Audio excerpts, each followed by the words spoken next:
In 1919, he hit 29 home runs and was sold to the New York Yankees. A 3-run home run for Buffington. The Yankees now lead it by a score of 3-2. Bill Lee is now going over to a couple of the Yankees, and there they go again. Hits it to deep left. That might send the Yankees to the World Series. Varitek and A-Rod going at it. Roberts is going. Posada's throw. Roberts safe. What can I say? Just tip my hat and call the Yankees my daddies. Welcome to Fan Base, a deep dive into the greatest rivalry in sports, episode 45. I'm Brian Shackman. He is John Senecal.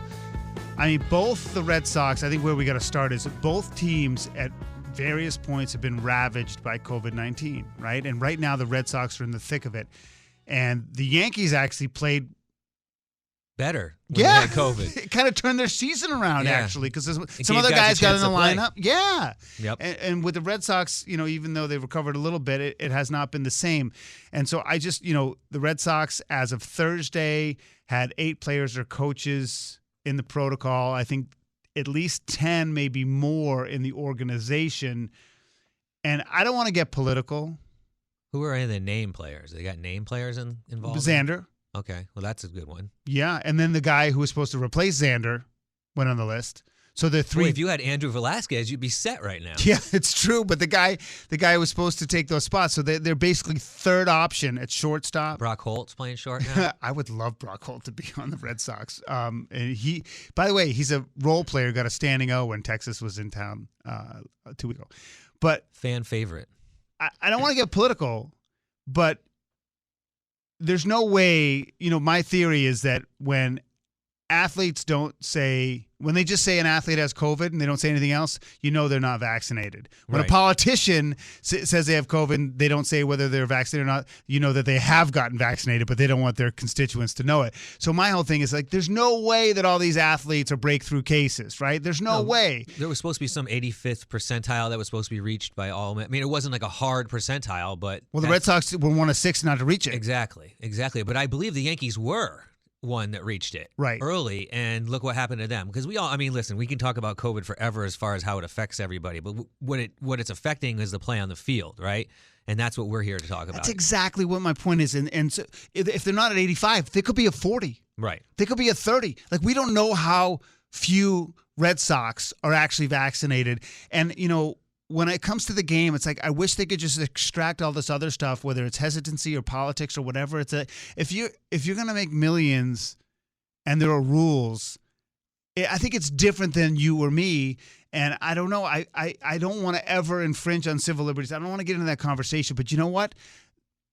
The season wasn't going well, but this whole COVID thing could have ruined the Red Sox season. You think about what's at stake, right? I mean, granted, it's still a game, right? But in the grand scheme of things, Major League Baseball, NFL, all the big sports, it's all driven by money, right?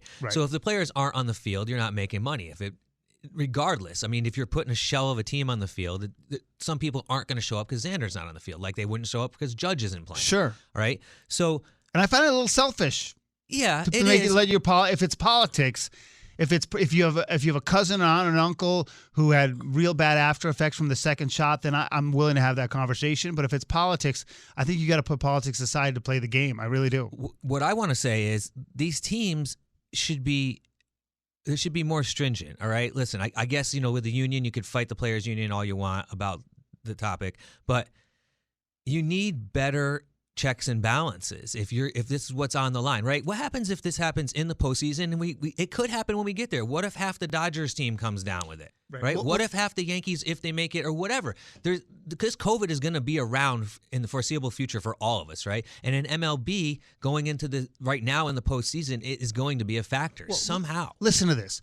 Bill Belichick said that COVID had nothing to do with releasing Cam Newton. We're pretty sure that if he was unvaccinated, he'd have to get tested on the Sunday before a game. And if anything came up, he can't play. So how can you prepare to win a football game in the NFL with that hanging over your head? There's no doubt it had something to do with it. Urban Meyer says from the Jacksonville Jaguars, you know what? It was a factor. Then they had to walk it back. But the truth is, it has to be a factor. Chaim Bloom comes out midweek and says, you know what? It's super frustrating. And he went further. He said, we are going to have to think about this stuff. And you know what? They have every right to say, you have to do it. Like what I don't understand is that I think it's a different dynamic than mom and pop.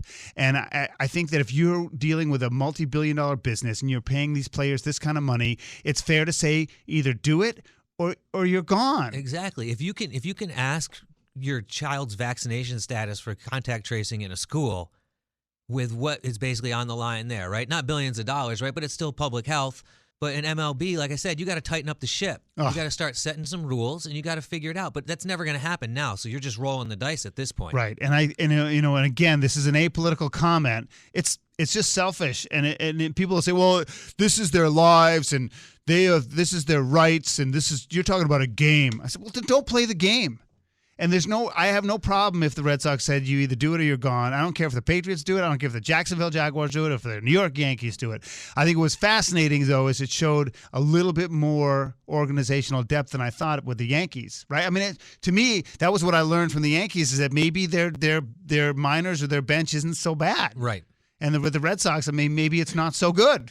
But is it coming at the right time for the Red Sox? Can they weather the storm? They stink. Let's rotate into the segue, which is our second item on the agenda. If we were to have a visual here, we'd have like a PTI type thing with what's next. We had an after effect to put it in the video. Yeah. We'd have Pepe Le Pew come across the screen. Just number 2, which is we're less than 30 games left. Right. The Sox got like 27 left. 20. Well, as of Thursday, yeah. and then you have. The Yankees, again, last week when we had Matt Soroy's on, he thought the Yankees still had a chance to catch Tampa. Well, they were 4 back, right? And they have that series with them. And so, it's certainly possible. At that point, they were 4 back. Now they're a little bit further than that. I still feel like they could catch him, but I don't think they're going to. So, well, the thing is everybody's waiting for the shoe to drop still in Tampa and for them to stop playing good. Right? No one talked about them because the Yankees were playing so good. They are the best team in baseball. They have been the whole season, regardless of what everyone wants to say about San Francisco or the Dodgers. I mean, the Dodgers are stacked, but when you look at Tampa Bay and their $43 million payroll, it's incredible. They are the best team in baseball. Pound for pound, they are the best. I don't think they're built necessarily to win the whole thing, but there's no doubt. But listen, who haven't they played that is better than them? The Dodgers, right? They lost to them last year in the World Series. Right. That's it, really. So I think they haven't played the Giants, I guess, too, right? But the Giants have had their own struggles, and now they've been caught by the Dodgers. And we'll talk about. Actually, we're going to talk. Our number 3 today is going to be a little bit about what non-Yankee Red Sox team do we love and do we sort of root for. And I have a very specific one I want to talk about, but I feel like we're just setting ourselves up for a 1-game playoff between the Red Sox and the Yankees. And the truth is, I don't think either team is a World Series team. So I want to make the playoffs. Our World Series is Cole against Sale. Yeah. And you know what? It'll be a fun game. Yeah. It will be a great game. Yeah. But I think that's it. Baseball, that might be the best game of the playoffs. Playoffs. But seriously though, if that's what we're going to hang our season on, right? Both teams, and it's just it comes down to those two. What if it's a 1-0 game? That's a pretty. I don't know. Would you pay 100? Would you pay 150 each to go to that? No, I'd sit at home and watch it on TV. Because I got my season ticket email you're about trying to hawk a ticket. No. I mean, if they played the Red Sox in that wild card, it'd be in New York the way things stand today. So it might. This might be an open invitation, is what you're saying? No. I got the email from the Red Sox about buying postseason tickets, and I was like, oh. And it reminds me of Game 4 of the 04 ALCS when I've talked about this many times about Didn't how want to go. My wife couldn't get anybody to go with her. Right. And nobody wanted to go because they didn't want to waste their money. But that's what it feels like. I mean, yeah, it was do or die for the Sox then, but then it's do or die for both teams on this. Well, I just don't think either team is going to win the World Series. So, do I want to spend $300 to go see a team that's not going to win it? And someone would say, you're an idiot. If you're a real fan, of course you're going to go. But, it's not going to Kansas City. It's literally playoff tickets will be like $125 a seat to sit in the bleachers. Kansas City, you roll up for $12. I'd rather, and as a parent, you do this too, $250. I could go to a sweet hotel with my wife, or I could that's one airline ticket to California. That's one call to a plumber.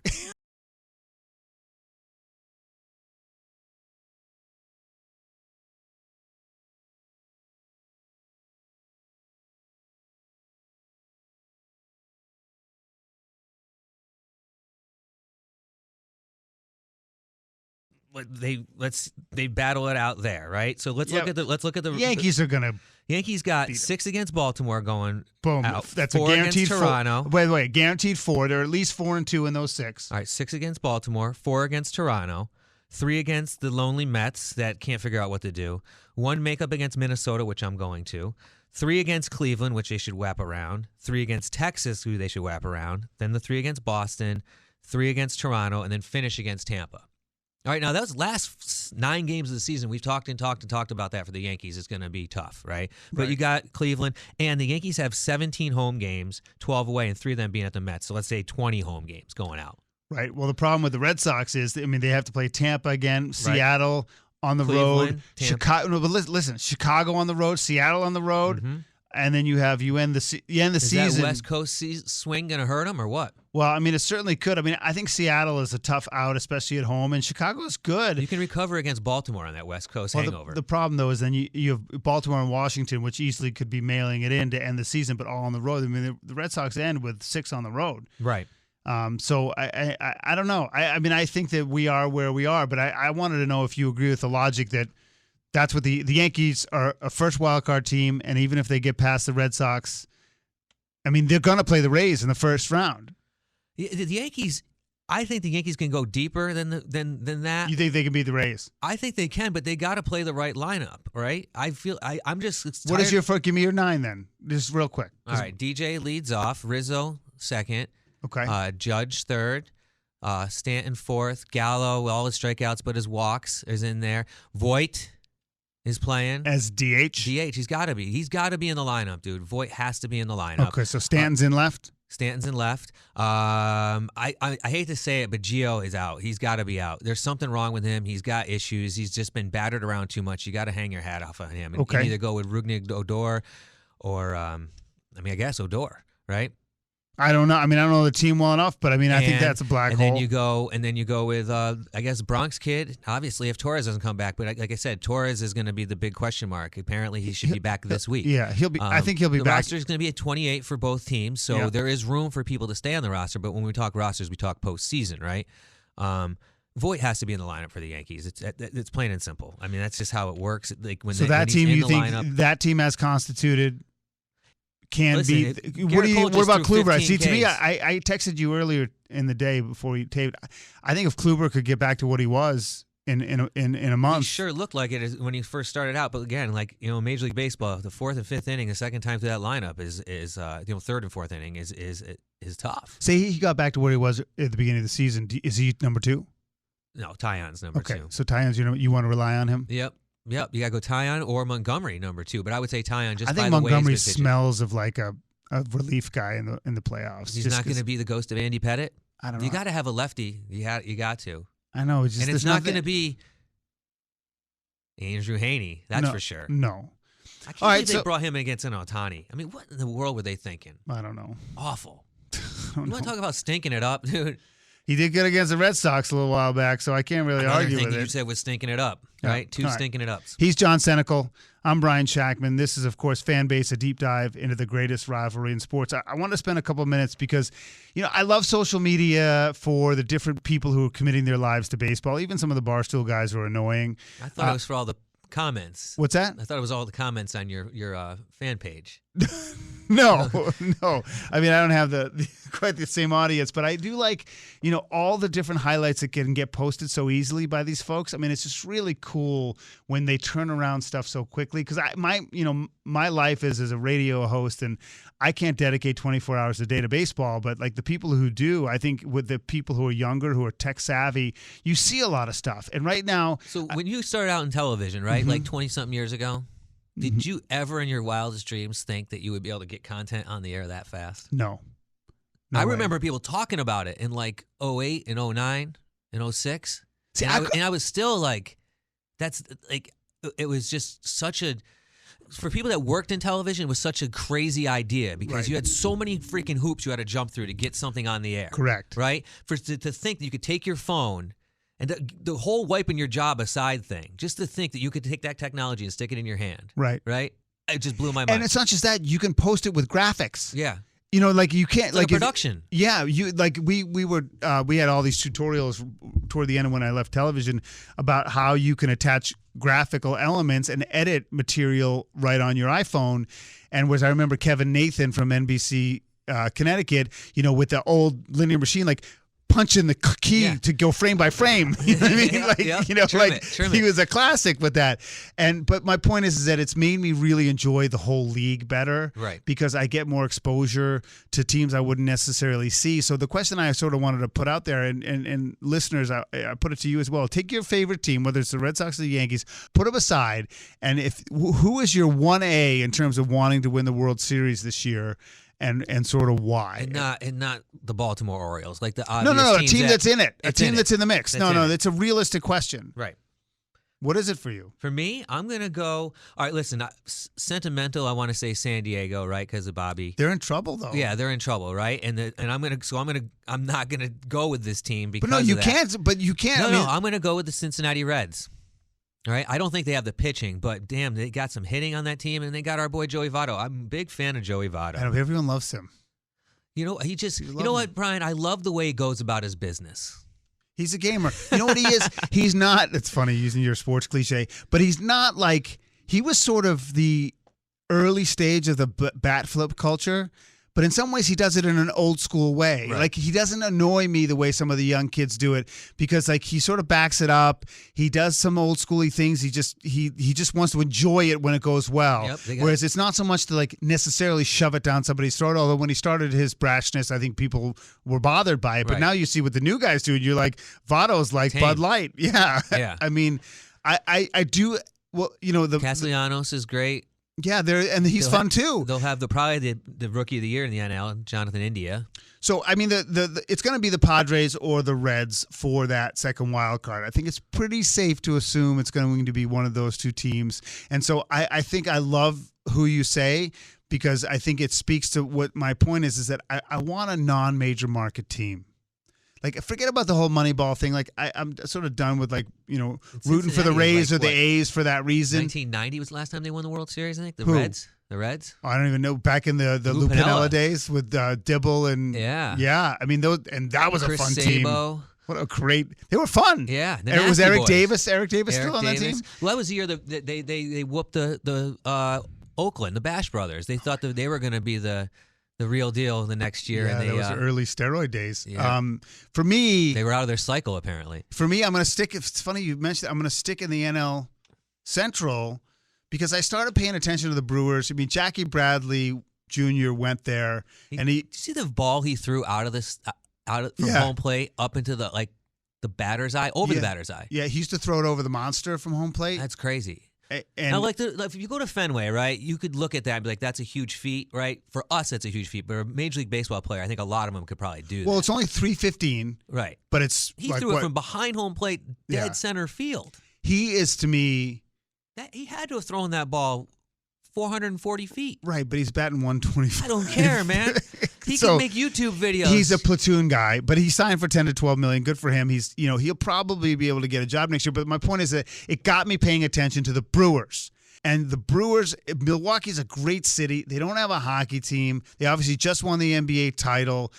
They don't have a football team, although you can count Green Bay because it's not that far. And I just would love a team like Milwaukee to stick it in the face of the Dodgers, to stick it in the face of a big market team. 21 out of 30 teams in payroll, $70.7 million. What, Milwaukee? Milwaukee. Rays are 27th.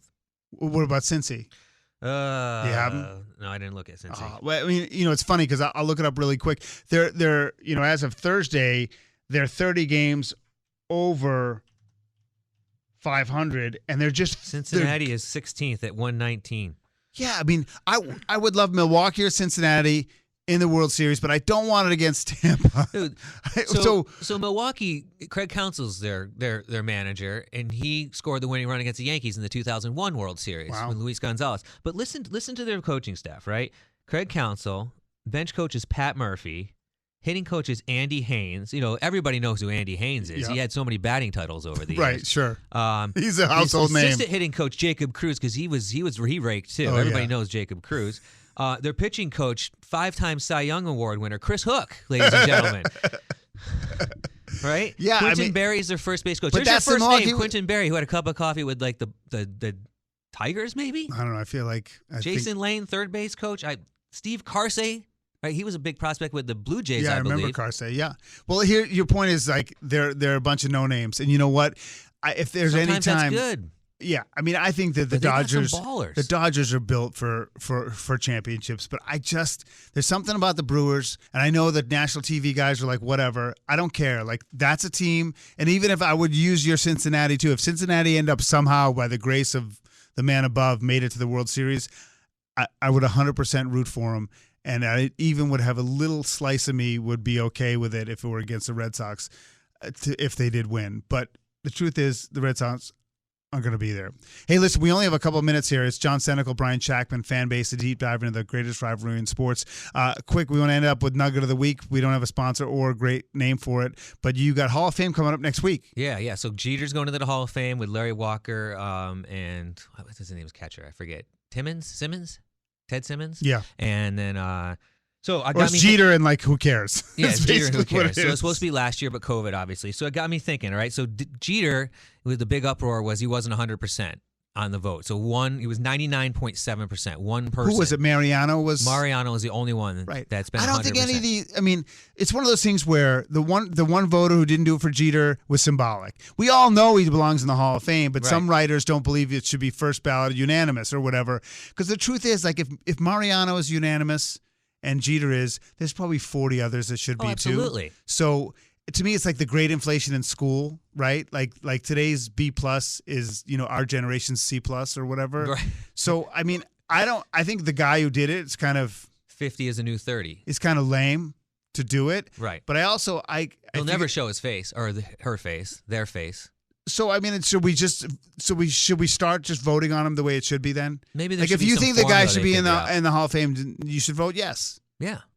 Instead of putting all your personal, I mean, who did he piss off? Who did Jeter piss off that didn't vote for him? Well, he pissed me off because he never gave the media. Maybe it was anything. you.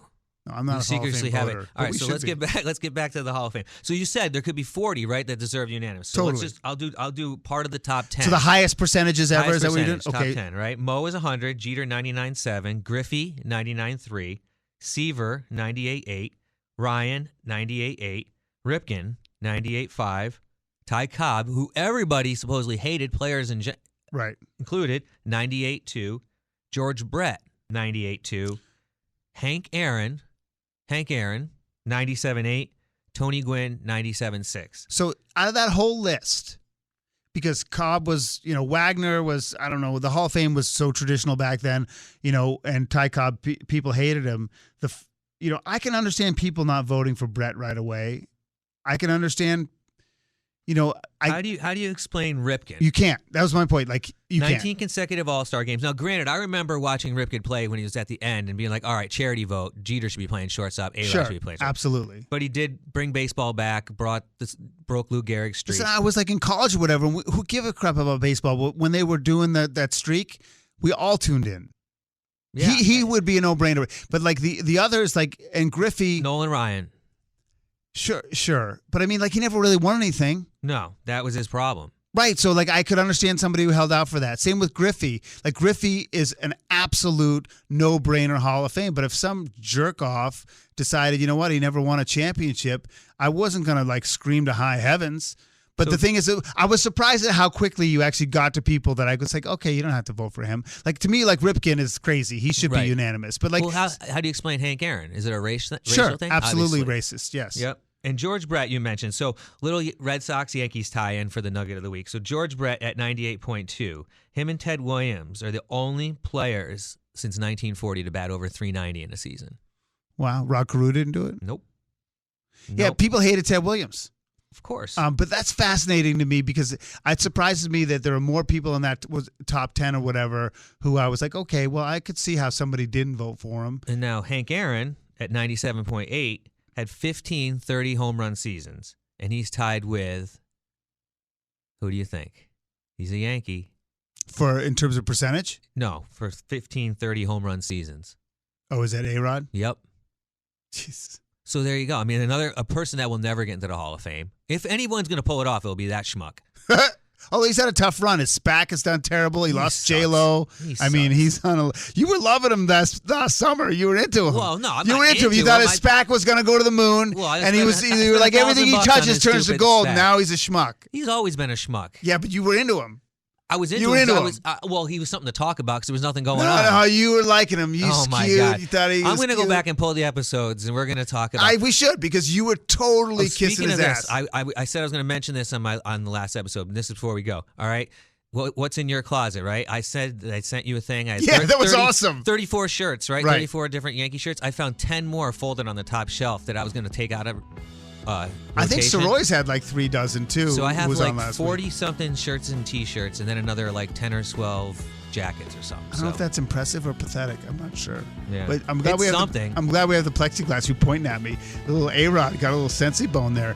Episode 45. This is Fanbase, a deep dive into the greatest rivalry in sports. John Senecal, who is the brains and the man who started this whole podcast, and I'm Brian Shackman. You can watch us on YouTube if you want to. If you don't like just listening to things, you're on Right, the because treadmill you're and you handsome. wanna- Look, you take a shower, you brush your hair.